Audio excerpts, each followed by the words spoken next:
Marcus Kane had always believed that broken things could be fixed.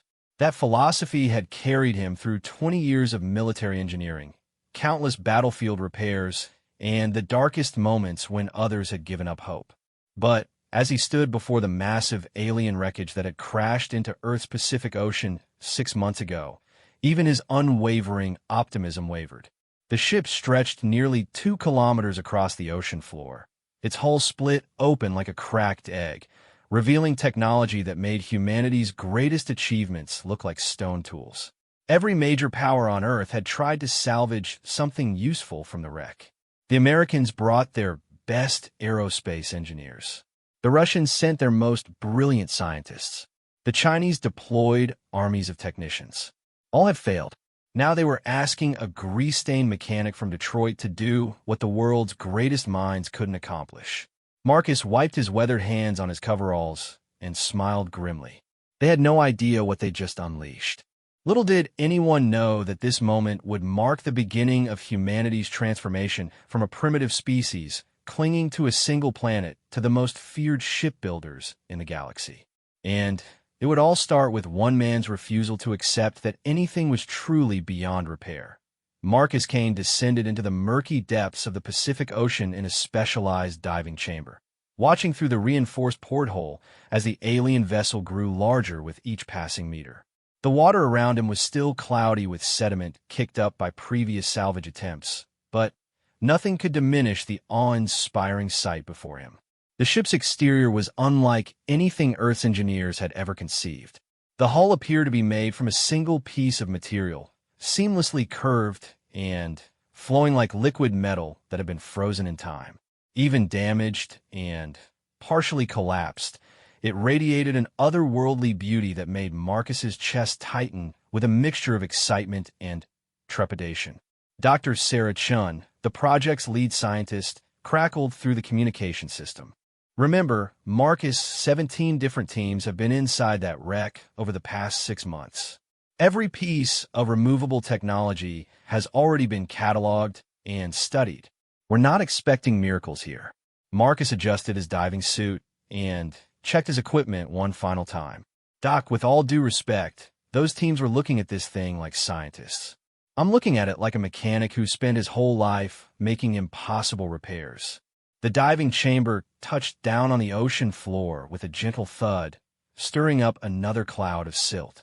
Marcus activated his suit's propulsion system and swam toward the gaping hole in the ship's side, the same breach that had allowed previous teams inside. As he crossed the threshold from ocean water into the vessel's interior, his suit's lights revealed a sight that took his breath away. The interior corridors stretched out in all directions, their walls covered in a web-like pattern that seemed to pulse with faint bioluminescence. Previous teams had described it as decorative, but Marcus saw something different. He saw the nervous system of a living ship, circuits, and pathways that channeled energy throughout the vessel in ways that human technology had never achieved. His boots made soft clicking sounds against the alien deck, plating as he moved deeper into the ship. The water here was clearer, filtered somehow by systems that still functioned despite the massive damage.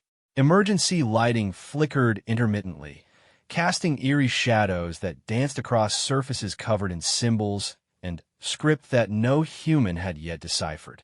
Marcus pulled out his handheld scanner and began documenting everything he saw, but not in the systematic way that previous teams had approached the task. He was looking for connections, for the relationships between different systems that would tell him how this incredible machine had once operated. Every wire, every junction, every component had a purpose, and he was determined to understand the underlying logic. The ship's central corridor led him to what appeared to be an engineering section. Here, the damage was more severe. Massive conduits had been torn open, spilling their contents across the deck. Strange crystalline components lay scattered like fallen stars, their surfaces dim and lifeless. Most people would have seen a disaster zone, but Marcus saw an opportunity. He knelt beside one of the larger crystals and carefully lifted it with his suit's manipulator arms. The surface was warm to the touch, even through the water, and as he rotated in the light, he could see hairline fractures running through its structure. But the fractures followed a pattern, almost like the crystal had been designed to break in specific ways to prevent catastrophic failure. Fail-safe mechanisms, Marcus muttered to himself. This whole ship is designed to protect its own technology, even in a crash. As he continued his exploration, Marcus began to notice something that had escaped previous investigators. The ship wasn't just damaged randomly. The destruction followed specific pathways, as if the vessel had deliberately routed its own demise to preserve certain critical systems while sacrificing others. It was like a patient choosing which organs to shut down to save the brain. In what appeared to be the ship's power core chamber, Marcus found the evidence he'd been looking for. The massive central reactor was dark and cold, its exotic matter containment fields long since collapsed. But the secondary power systems, smaller units that previous teams had dismissed as backup generators, were still intact and showed signs of recent activity. Marcus's pulse quickened as he realized what he was looking at. These weren't backup systems at all.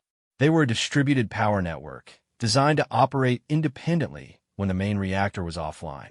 The alien engineers had built redundancy into every aspect of their technology, creating systems that could continue functioning even when the ship appeared to be completely dead.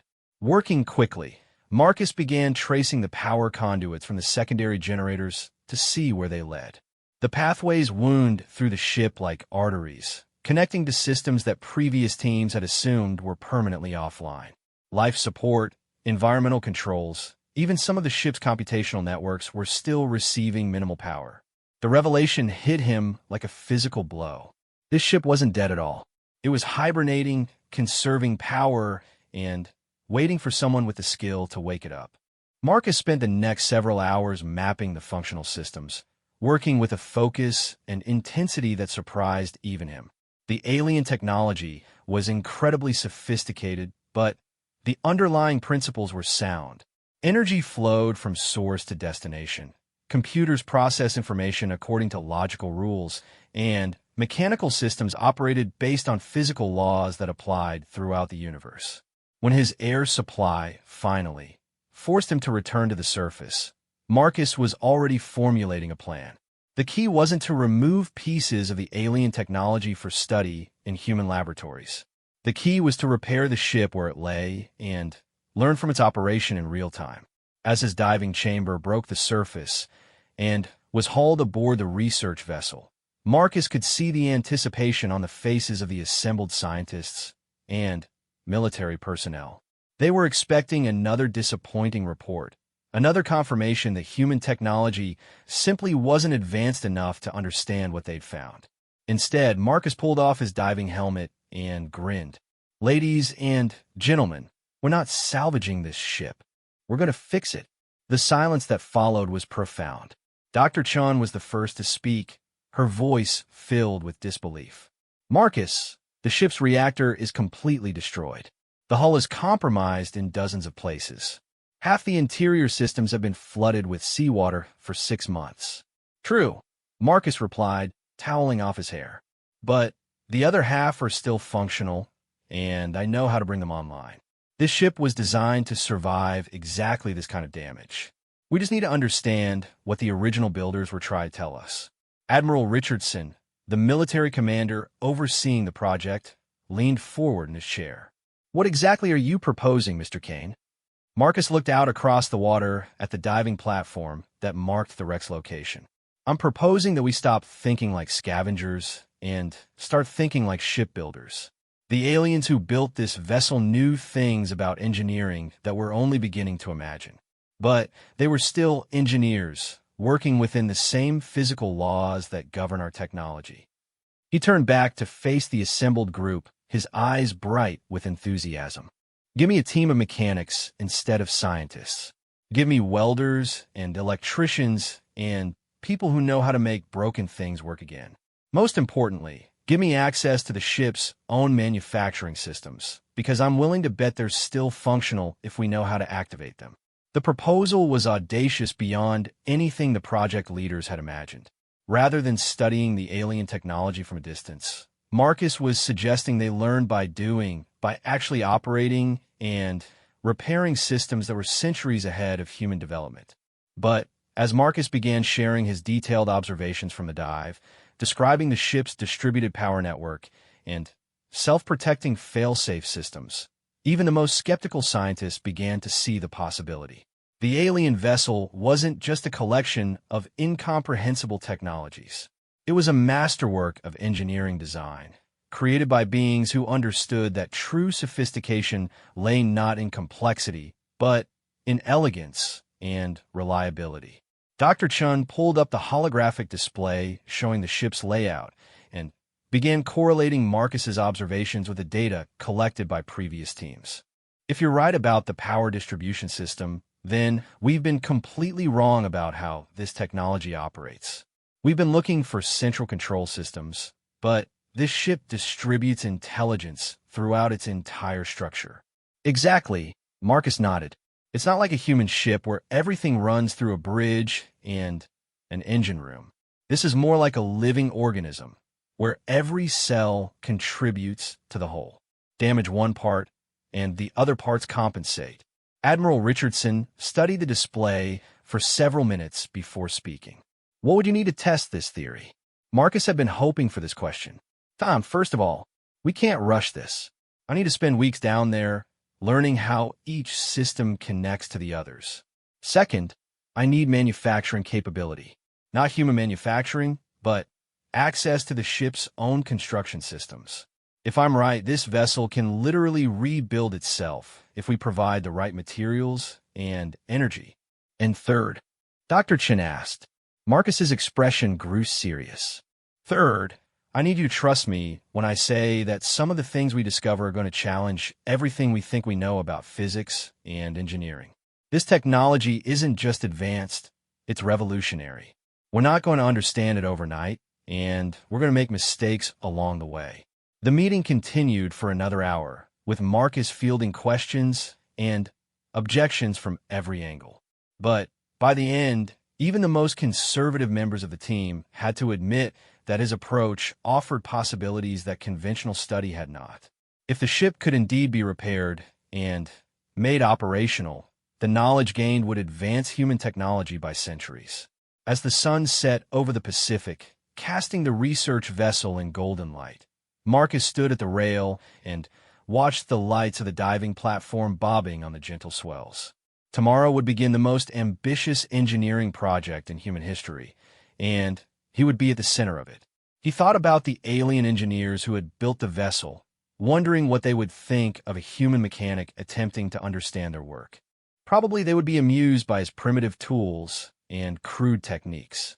But Marcus had spent his entire career proving that determination and ingenuity could overcome almost any obstacle. The ship below held secrets that could transform humanity's place in the universe. And Marcus Kane was going to unlock them. One careful repair at a time. 3 weeks into the repair project, Marcus had established a routine that would have seemed insane to any outside observer. He spent 12 hours a day inside the alien vessel, moving through its corridors like a deep-sea archaeologist uncovering the secrets of a lost civilization. But instead of cataloging artifacts, he was learning to think like the ship itself. The breakthrough came when Marcus realized that the vessel's systems didn't operate on the binary logic that governed human computers. Instead, they used what he had started calling probability cascades, where decisions emerged from the interaction of multiple overlapping systems rather than from centralized processing units. It was like the difference between a symphony orchestra and a jazz ensemble, both creating beautiful music but through completely different organizational principles. Working alongside a hand-picked team of engineers and technicians, Marcus had managed to restore power to roughly 30% of the ship's secondary systems. The results were nothing short of miraculous. Corridors that had been dark for months now glowed with soft, organic light. Environmental systems hummed quietly, processing the seawater that flooded the lower levels and converting it into breathable atmosphere. Most remarkably, the ship's internal manufacturing systems had begun producing replacement components for damaged circuits. Marcus, you need to see this, called out Jenny Rodriguez, the team's materials specialist. She was standing in what they had designated as Manufacturing Base 7, watching in fascination as the alien fabrication system slowly constructed what appeared to be a circuit board from raw materials. Marcus swam over to her position, his movements now fluid and practiced after weeks of underwater work. The manufacturing system was unlike anything in human technology. Instead of assembling components according to pre-programmed specifications, it seemed to be analyzing the damaged systems throughout the ship and creating exactly what was needed for repairs. "It's learning," Marcus said, watching as the fabricator adjusted its design in real time. "The ship is diagnosing its own problems and manufacturing solutions. We're not just fixing this thing, we're teaching it to fix itself." The implications were staggering. Human manufacturing required detailed blueprints and precise programming for every component. But this alien technology operated more like a biological system, adapting and evolving its designs based on changing conditions. A circuit that worked perfectly in the ship's original configuration might be useless after crash damage, but the fabrication system could modify the design to work around the new constraints. Dr. Chen's voice crackled through the communication system from the surface. "Marcus, we're getting some unusual readings from the ship's hull sensors. The metal composition appears to be changing in several locations." Marcus felt a thrill of excitement mixed with apprehension. They had theorized that the ship's self-repair capabilities extended to the hull itself, but seeing it actually happen was something else entirely. "We're on our way up to check it out." The ascent to the surface gave Marcus time to process what they had accomplished so far. 3 weeks ago, the alien vessel had been little more than an enormous piece of salvage, impressive to look at, but fundamentally dead. Now it was showing signs of genuine life, systems coming online that had been dormant since the crash. But with that revival came new questions and new responsibilities. Back on the research vessel, Marcus studied the hull sensor data with a mixture of pride and concern. The ship's outer armor was indeed regenerating, using materials drawn from the surrounding seawater and ocean floor. The process was slow but unmistakable, with microscopic repair nanobots working to seal breaches and restore structural integrity. "At this rate," calculated Dr. Chan, "the ship will be fully hull intact within 6 months. But, Marcus, we're dealing with technology that's essentially rewriting itself. How can we be sure we're not accidentally creating something dangerous?" It was a fair question, and one that had been keeping Marcus awake at night. Every repair they made increased the ship's capabilities, but it also moved them further into uncharted territory. The vessel's original purpose remained a mystery. They had found no obvious weapons systems, but that didn't mean the ship was harmless. "We establish protocols," Marcus replied after careful consideration. "We monitor every system we bring online. We maintain manual overrides for anything that could potentially pose a threat. And we remember that we're not just repairing the ship, we're learning from it." Admiral Richardson joined the conversation via satellite link from Washington. "What's your assessment of the timeline, Mr. Kane? When will we have a fully operational vessel?" Marcus studied the data projections on his tablet, running calculations in his head. "If the current rate of progress continues, we could have primary systems online within 3 months. Full operational capability might take a year, maybe longer. But, Admiral, I need to stress that we're not just rebuilding this ship to its original specifications. We're improving it." The silence on the communications channel was telling. The idea that human engineers could improve upon alien technology that was centuries more advanced than their own seemed impossible. But Marcus had seen the evidence with his own eyes.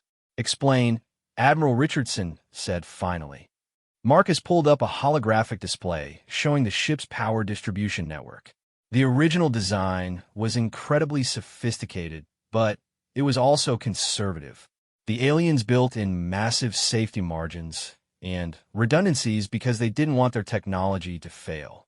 But that approach also limited the system's potential performance. He highlighted several areas where his team had made modifications. We've been removing some of those limitations carefully and systematically. The ship's power output is already 15% higher than our projections for the original configuration. The manufacturing systems are producing components faster and with better quality than the specs suggested. We're not just fixing this technology, we're optimizing it. Dr. Chun leaned forward, her scientific curiosity overriding her caution. How is that possible? How can we improve on technology we barely understand? Because understanding and optimization are different things, Marcus explained. A master mechanic doesn't need to fully understand the physics of internal combustion to know when an engine isn't running at peak efficiency. Experience teaches you to recognize patterns, to see when a system is holding back instead of performing at its potential. The conversation was interrupted by an urgent alarm from the ship's monitoring systems. Marcus quickly switched to the underwater cameras and felt his heart skip a beat. The alien vessel was glowing, its hull pulsing with waves of bioluminescent light that rippled from bow to stern. All teams, this is not a drill, Marcus announced over the communication system. The ship is showing signs of major system activation. I'm going down to investigate. The descent into the depths felt different this time. The water around the ship was no longer dark and murky, but filled with dancing particles of light, as if the vessel was communicating with its environment in ways that human science had never imagined. As Marcus approached the hull breach that served as their primary entry point, he could see that the opening itself was changing, the torn metal slowly flowing back into position like a healing wound. Inside the ship, the transformation was even more dramatic. Corridors that had been partially flooded were now completely dry, the atmospheric systems having finally gained enough power to establish full environmental control. The bioluminescent patterns on the walls were brighter and more complex, forming intricate designs that seemed to shift and evolve as Marcus watched. Most remarkably, the ship's central computer core had come online. The massive crystalline structure at the heart of the vessel was now pulsing with rhythmic light, processing information at speeds that made human computers look primitive by comparison. But it wasn't just the raw processing power that amazed Marcus. It was the way the system seemed to be reaching out, attempting to establish communication. "Hello," said a voice that seemed to come from the walls themselves. The words were in perfect English, but the tone was unlike anything Marcus had ever heard. It was simultaneously ancient and curious, powerful and gentle. Marcus floated in the central corridor, his heart pounding with excitement and terror. "You can understand me?" "Understanding is a process," the voice replied. "I have been observing your efforts to repair my systems. Your methods are crude, but effective. You show creativity that is unexpected in such a primitive species." The casual dismissal of humanity as primitive might have been insulting under other circumstances, but Marcus was too fascinated by the opportunity to care. "Who built you? What is your purpose?" "I was constructed by the architects of the void, a civilization that has long since transcended physical existence. My purpose was exploration and documentation, to catalog the development of younger species throughout this galaxy. I've been traveling for 3,000 of your years." Marcus's mind reeled at the implications. This ship was older than recorded human history, a traveler between the stars that had witnessed the rise and fall of countless civilizations. "Why did you crash on Earth?" "An unfortunate encounter with a quantum storm damaged my navigation systems. Earth was the nearest planet capable of supporting my recovery operations. I did not expect the local inhabitants to be advanced enough to assist in my repair." The alien ship's assessment of human capabilities was both humbling and encouraging. They had exceeded expectations, but clearly had a long way to go before they could be considered truly advanced. "What happens now?" Marcus asked. "Now, we continue the work you have begun," the ship replied. "My systems are approximately 40% operational, sufficient for basic functions, but inadequate for interstellar travel. However, your modifications to my power distribution network and manufacturing systems have improved my efficiency beyond original parameters. Marcus felt a surge of pride at the alien ship's acknowledgement. "We've been learning from your technology, trying to understand the principles behind your design. And in doing so, you have surpassed my original creators in certain respects," the ship said, and Marcus could swear he heard a note of approval in its voice. The architects were brilliant, but conservative, focused on reliability over performance. "Your species lacks their knowledge, but possesses something equally valuable: the willingness to take calculated risks." The conversation continued for nearly an hour, with Marcus asking questions about alien technology and the ship providing answers that challenged every assumption he had about physics and engineering. The vessel's propulsion system operated by manipulating space-time itself, creating localized gravitational fields that allowed it to travel faster than light without violating relativity. Its manufacturing systems could manipulate matter at the atomic level, essentially performing alchemy to create any element or compound needed. Most importantly, the ship revealed that its ultimate mission was not just exploration, but education. It was designed to share knowledge with developing civilizations, helping them advance more quickly and safely than they could on their own. The crash on Earth had been an accident, but the subsequent repair work had demonstrated that humanity was ready for such assistance. "Your species stands at a critical juncture," the ship explained. "You have developed sufficient technology to be dangerous, but lack the wisdom to use it responsibly. Many civilizations destroy themselves at this stage. However, your approach to repairing my systems suggests that humanity might be different." When Marcus finally returned to the surface, he was carrying more than just technical data. He was carrying the weight of humanity's future, the knowledge that his species was being evaluated by intelligences far beyond their comprehension. The repairs to the alien ship had been successful beyond their wildest dreams, but they had also opened a door to possibilities that would change everything. As he briefed the assembled scientists and military officials on his conversation with the ship, Marcus could see the mixture of wonder and fear in their faces. Contact with alien intelligence had been a theoretical possibility for decades, but the reality was overwhelming in its implications. Dr. Chun was the first to voice the question that everyone was thinking. "What does it want from us?" Marcus looked out across the water at the glow rising from the depths below. "It wants to teach us, but more than that, it wants to learn from us. We're not just repairing an alien ship anymore. We're participating in the next phase of human evolution." The revelation that the alien ship was not just a vessel, but a sentient entity changed everything about the repair project. What had begun as an ambitious salvage operation had evolved into humanity's first formal diplomatic contact with an extraterrestrial intelligence.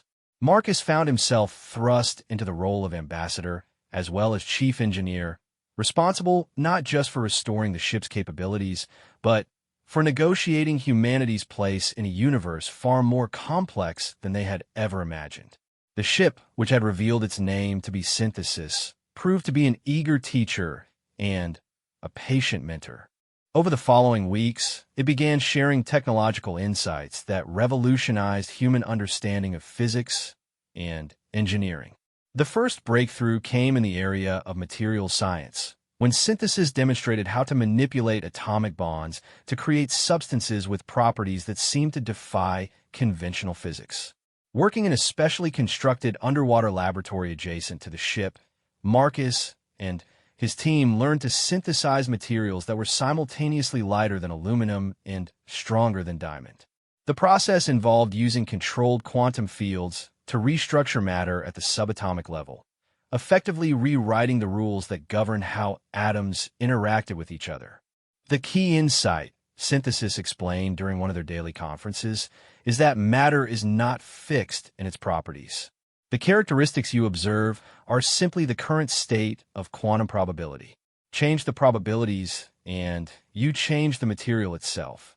Dr. Chun, who had initially been skeptical of Marcus's unconventional approach, now found herself completely absorbed in learning from the alien intelligence. "This completely overthrows our understanding of chemistry. If we can manipulate atomic bonds at will, then we can create materials with any properties we need. The implications extended far beyond material science. Synthesis revealed that its propulsion system worked by creating what it called probability wells in space-time, regions where the laws of physics operated according to modified parameters. A ship equipped with such technology could effectively rewrite local reality, making faster-than-light travel not just possible, but routine. But with each new revelation came new responsibilities. Synthesis made it clear that the knowledge it was sharing came with obligations. Civilizations that received such advanced technology were expected to use it wisely, to avoid the mistakes that had destroyed countless other species throughout the galaxy. Power without wisdom leads to extinction, Synthesis warned during one particularly sobering conversation. I have visited 17 worlds where intelligent species developed advanced technology too quickly. All are now dead. Their civilizations collapsed under the weight of their own capabilities. Marcus struggled with the ethical implications of what they were learning. The technology that Synthesis was teaching them could solve every major problem facing humanity. Unlimited clean energy, instantaneous interstellar travel, materials that could withstand any conceivable stress. But the same technology could also be weaponized in ways that made nuclear weapons look like children's toys. The dilemma came to a head when Admiral Richardson arrived at the research site with a team of military engineers, eager to apply alien technology to defense applications. The Admiral's intentions were understandable from a national security perspective, but Marcus knew they represented exactly the kind of thinking that Synthesis had warned against. "Mr. Kane," Admiral Richardson said during a tense meeting aboard the research vessel, "we appreciate the scientific value of this contact, but we cannot ignore the military implications. If other nations gain access to this technology before we do, the balance of power could shift dramatically." Marcus looked around the conference room at the assembled officials, seeing fear and ambition in equal measure. "Admiral, with respect, you're thinking about this all wrong. This isn't about gaining an advantage over other countries. This is about preparing humanity for its place in a galactic community."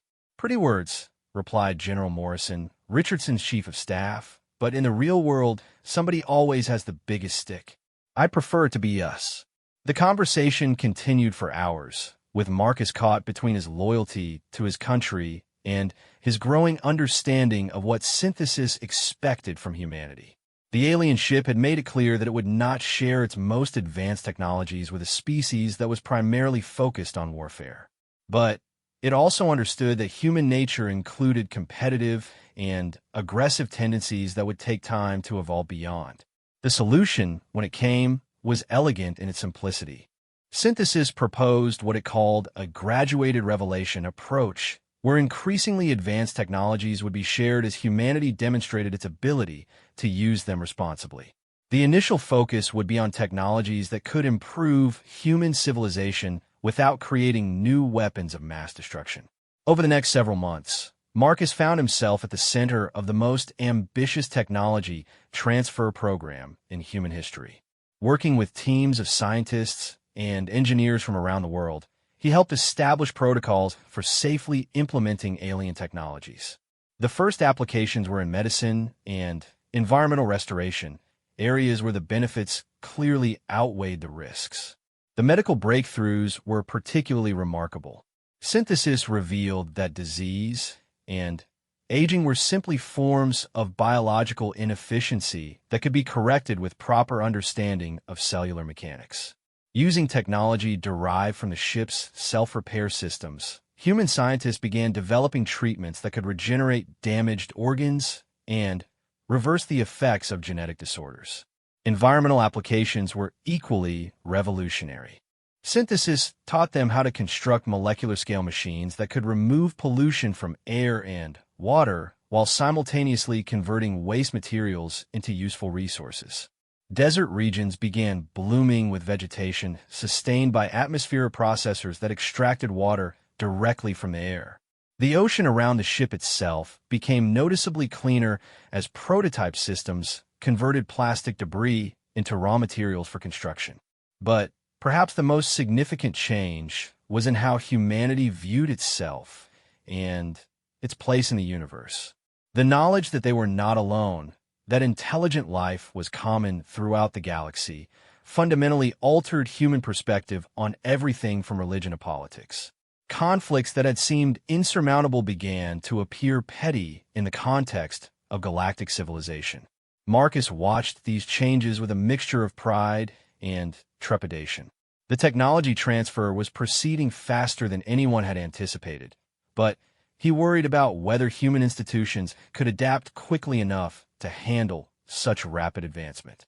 The social and political structures that govern human civilization had evolved over thousands of years to deal with scarcity and competition. How would they function in a world of unlimited resources and unlimited possibilities? The answer came sooner than expected when the first interstellar communication array came online. Based on quantum entanglement principles that synthesis had revealed, the system allowed instantaneous communication across galactic distances. Within hours of activation, humanity received its first message from the broader galactic community. The transmission came from a Galactic Development Council, an organization of advanced civilizations that monitored and assisted younger species throughout the galaxy. The message was both welcoming and cautionary, congratulating humanity on its successful contact with synthesis while warning about the challenges that lay ahead.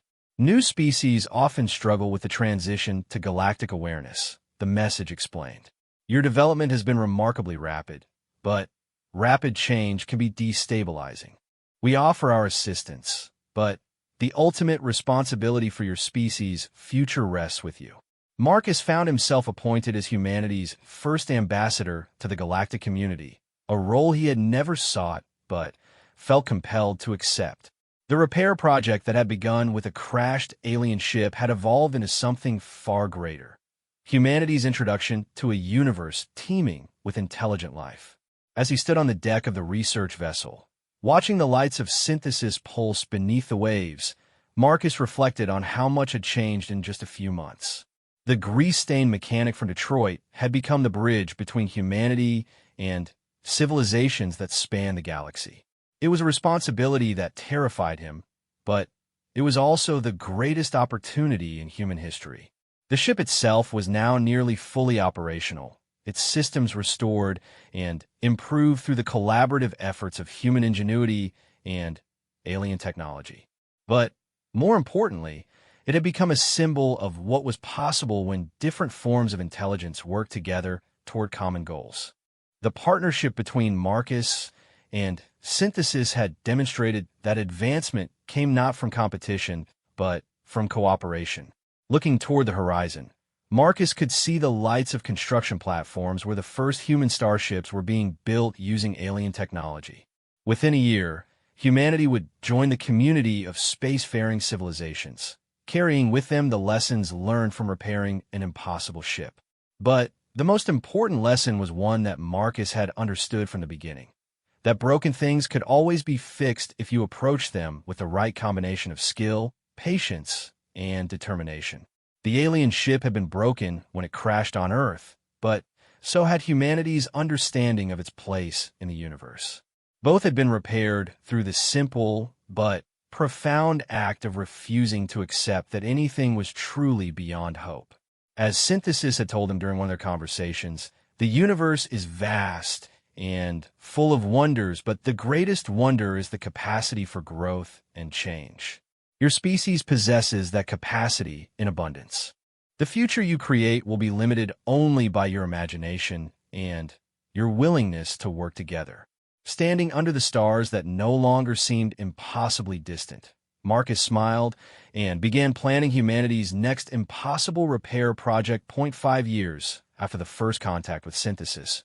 Marcus Kane stood in the command center of humanity's hope, the first fully human-built starship incorporating alien technology. The vessel was a marvel of engineering that represented the pinnacle of collaborative achievement between human ingenuity and galactic knowledge. Unlike the organic curves of Synthesis, humanity's hope retained the angular, functional aesthetic that reflected human design philosophy while incorporating the advanced systems that made interstellar travel possible. The bridge buzzed with activity as the crew prepared for their most ambitious mission yet. They were heading to the Kepler 442 system, where long-range sensors had detected the wreckage of another Architect vessel. But this would not be a simple salvage operation. Intelligence from the Galactic Development Council suggested that the ship contained something unprecedented, a complete Architect consciousness that had been dormant for over 10,000 years. Final systems check complete, reported Commander Sarah Chun, who had transitioned from project scientist to Marcus's second-in-command. All departments report ready for jump to hyperspace. Marcus settled into the captain's chair, still amazed at how his life had transformed. The grease-stained mechanic had become humanity's most experienced starship engineer, responsible not just for maintaining human vessels, but for teaching other species the repair techniques that had become known throughout the galaxy as Kane protocols. "Synthesis, are you monitoring our preparations?" Marcus asked, addressing the AI consciousness that now resided in quantum storage aboard every human starship. "All systems are optimal," Synthesis replied, its voice now familiar and reassuring after years of collaboration. "However, I must reiterate my concerns about this mission. The consciousness we seek to recover belonged to one of the greatest Architect engineers. If successfully awakened, it will possess knowledge that could accelerate human development by millennia." Dr. Elizabeth Warren, the mission's chief scientist, looked up from her console. "But that's a good thing, isn't it? The more we learn, the faster we can help other species. Knowledge without proper foundation can be dangerous," Synthesis warned. "Humans have demonstrated remarkable wisdom in their use of technology so far, but this mission will test those limits." The Architect consciousness, known as Prime Constructor, was responsible for designing weapons that could destroy entire solar systems. The sobering reminder cast a shadow over the bridge crew's excitement. Over the past 5 years, humanity had established itself as the galaxy's premier repair specialists, helping to restore ancient technologies and broker peace between civilizations that had been at war for centuries. Their reputation for finding solutions to seemingly impossible problems had made them respected members of the galactic community. But with that respect had come new responsibilities. The Galactic Development Council had specifically requested human assistance with the Prime Constructor mission because their unique approach to understanding technology made them the best hope for safely awakening an Architect consciousness without triggering its defensive protocols. "Jump initiation in 10 seconds, announced Navigator Torres from a station. The bridge crew secured themselves as the reality around the ship began to shift, space-time bending in response to the probability manipulation drive that Marcus had helped design based on Synthesis's teachings. The transition to hyperspace was smooth and nearly instantaneous, a far cry from the violent, energy-intensive faster-than-light methods that humans had theorized before alien contact. Instead of forcing their way through the barriers of physics, their technology simply convinced local space that the destination was actually much closer than conventional distance suggested. "Jump complete," Torres reported. "We are now in the Kepler 442 system.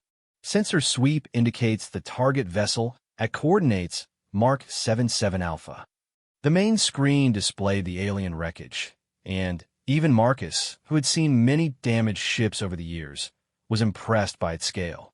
The Architect vessel was easily 5 times the size of Synthesis, its hull split open in multiple places but still retaining the organic, flowing lines that characterized their construction techniques. "Life signs?" Marcus asked. "Negative for biological life," Chen reported, "but we're detecting significant quantum activity in the central core region. Whatever's in there, it's been dreaming for a very long time." The approach to the derelict vessel took several hours, during which Marcus and his team reviewed everything they knew about Architect consciousness technology. Unlike human minds, which operated through biochemical processes, Architect intelligences existed as pure information patterns encoded in quantum crystalline matrices. They could theoretically survive indefinitely without physical bodies, but extended isolation often led to various forms of madness. Remember, Marcus addressed his team as they prepared to board the alien ship. We're not just trying to wake up an ancient computer. We're potentially reviving a being that was alive when human civilization was just learning to use bronze tools. Everything about our approach needs to reflect that respect. The boarding party consisted of Marcus, Chun, Dr. Warren, and two specialist technicians trained in architect technology interfaces. They would be accompanied by a mobile avatar that housed a portion of Synthesis's consciousness, providing real-time consultation on alien systems. The interior of the architect vessel was unlike anything Marcus had seen before. Where Synthesis had been elegant and flowing, this ship was monumental and imposing, its corridors wide enough to accommodate beings much larger than humans. The walls were covered in intricate crystalline patterns that pulsed with faint energy, creating an effect like walking through the inside of a living gemstone. The architecture suggests this was a constructor-class vessel, Synthesis observed through its mobile avatar. These ships were designed to build entire planets, reshaping matter on a stellar scale. Prime Constructor would have been responsible for creating habitable worlds for younger species. Dr. Warren scanned the walls with her instruments, recording the quantum signatures embedded in the crystal matrices. The information density here is incredible. Each square meter of wall surface contains more data than our largest computer systems. As they moved deeper into the ship, the damage became more apparent. Whatever had destroyed this vessel had been catastrophic, tearing through the hull and disrupting many of the quantum storage systems. But Marcus noticed something familiar in the destruction patterns, the same self-protective failures he had seen in Synthesis. This ship didn't die from external damage, he announced after studying the wreckage patterns. It sacrificed itself to protect something. The question is what? The answer lay at the ship's core, where they found a chamber that defied rational description. The space seemed larger inside than outside, with walls that shifted between solid matter and pure energy depending on the viewing angle. At the center of the chamber floated a crystalline structure the size of a small building, its faceted surface reflecting lights that had no apparent source. Prime Constructor, Synthesis said with something approaching reverence. One of the three greatest minds ever produced by the architect civilization. Its consciousness has been dormant for over 10,000 years. Marcus approached the crystal with careful steps, aware that he was in the presence of an intelligence that had existed longer than human civilization. The crystal's surface was cracked in several places, evidence of the trauma that had forced Prime Constructor into dormancy. Can we wake it safely? Chen asked. The damage is extensive, but reparable, Marcus said after a thorough examination. But this isn't just a technical challenge. We need to convince Prime Constructor that it's safe to return to consciousness, that the threats that forced it into hiding are gone. The repair work took 3 days, during which Marcus and his team worked with unprecedented care. Each quantum pathway had to be restored with perfect precision. Any error could result in the permanent destruction of a consciousness older than recorded human history.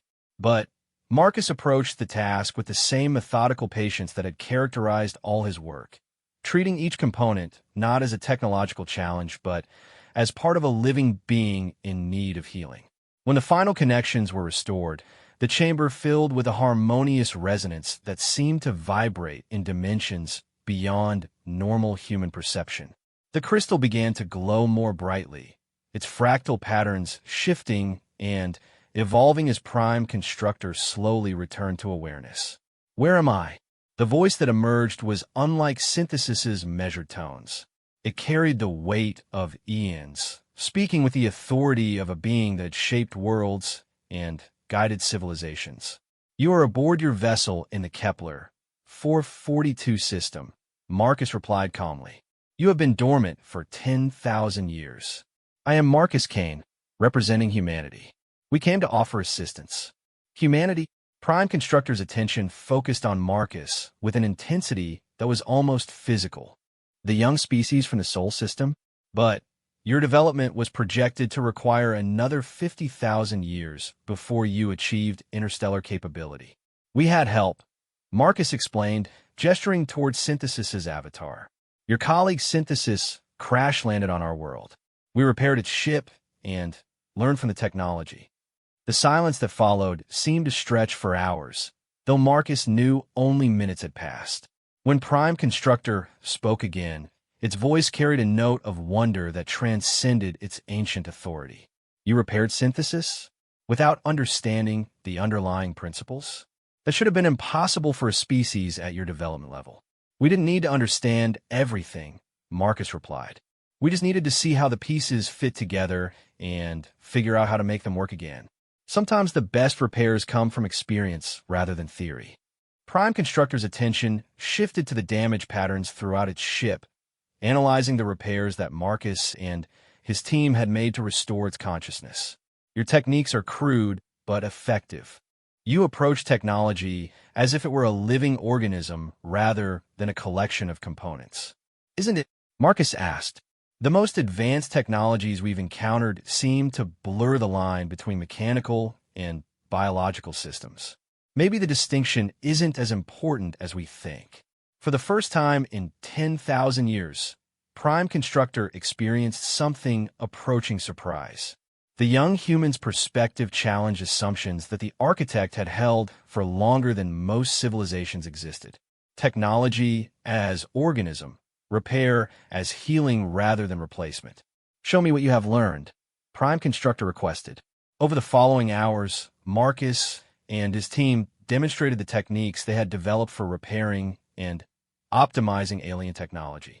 They showed how human intuition could identify problems that sophisticated diagnostic systems missed, how creative adaptation could improve designs that had remained unchanged for millennia. Prime Constructor observed in fascination as Marcus improvised a solution to a power coupling problem using techniques that had no theoretical foundation but worked perfectly in practice. You operate on principles that I had not considered. Your species lacks knowledge, but possesses insight. As Prime Constructor's ship systems came online, Marcus found himself learning as much as teaching. The ancient architect shared knowledge of engineering techniques that made even Synthesis's teachings seem elementary. Methods for manipulating matter and energy that seemed more like magic than science. Technologies that could reshape reality itself according to the user's will. But with that knowledge came the same warnings that Synthesis had given years earlier. Power requires wisdom, Prime Constructor emphasized. I have seen civilizations destroy themselves with technologies far less advanced than what I could teach you. The question is whether humanity is ready for such knowledge. Marcus thought about how much his own species had changed since first contact with Synthesis. The wars that had seemed inevitable 5 years ago had given way to unprecedented cooperation as humanity focused on the challenges of joining the galactic community. Ancient prejudices and conflicts had faded when faced with the reality of infinite space and unlimited possibilities. We're ready to learn, Marcus said finally. We've made mistakes, and we'll make more. But we've also shown that we can grow, that we can change when we need to. Isn't that what wisdom really is? Prime Constructor considered this perspective while simultaneously monitoring the restoration of its ship systems. The vessel was ancient beyond human comprehension, but the repairs being made by these young engineers were actually improving its performance in measurable ways. Very well, Prime Constructor decided, but the knowledge I share will come with responsibilities. Your species will become teachers as well as students, helping other young civilizations make the transition to galactic awareness. The repair techniques you have developed will be invaluable for species that encounter architect technology. As humanity's hope prepared to escort Prime Constructor's restored vessel back to inhabited space, Marcus reflected on how far he had come from that first dive into an alien wreck. The grease-stained mechanic had become humanity's ambassador to the most advanced civilizations in the galaxy, respected not for his knowledge, but for his ability to see possibilities where others saw only problems. The universe, he had learned, was full of broken things waiting to be fixed. Ancient technologies abandoned by extinct civilizations, conflicts between species that had been at war for millennia, knowledge locked away by beings too afraid to share it. Each challenge required the same basic approach: careful observation, creative thinking, and the stubborn refusal to accept that anything was truly beyond repair. As their ships entered hyperspace for the journey home, Marcus smiled at the thought of the work that lay ahead. Somewhere in the galaxy, there were undoubtedly more impossible repair jobs waiting for humanity's unique touch. And Marcus Kane, master mechanic turned cosmic engineer, was ready to fix whatever the universe could throw at him.